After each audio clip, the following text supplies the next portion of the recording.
تو آگے سے اور بھی بات کر رہا ہے، وہ کہہ رہا ہے کہ آپ کا جو آرڈر ہے میرے پاس ہے، لیکن دقيت لك كم مرة بس ما ترد، دقيت لك كم مرة بس ما ترد یا ما بترد،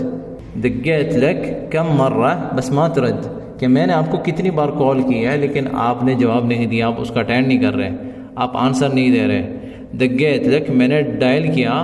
کم مرہ کتنی بار، یعنی کتنی بار میں نے ڈائل کیا ہے۔ تو یہاں پہ آپ سوال نہیں پوچھ رہے اس سے، مثال کے طور پر کوئی کہے گا کہ تو ہم سوال پوچھ رہے ہیں اس سے کہ کم مرہ، میں نے آپ کو کتنی بار کال کی ہے، تو یا تو آپ اس سے نہیں پوچھ رہے نا کہ میں نے کتنی بار آپ کو کال کیا، اس کو جواب دے گا کہ آپ نے مجھے 5 بار کال کیا، لیکن ماترد جو ہے یہ اس کا جواب ہے، اسی سوال کا جواب بھی آپ خود دے رہے ہیں کہ میں نے کتنی بار آپ کو کال کیا لیکن آپ اس کا جواب نہیں دے رہے، تو اسی سوال نے اس سوالیہ نشان کو ختم کر دیا۔ تو دقيت لك كم مرة بس ما ترد، کہ آپ کا جو آرڈر ہے میرے پاس ہے لیکن میں نے آپ کو بہت سے بار کال کی ہے، آپ جواب نہیں دے رہے، تو دقيت لك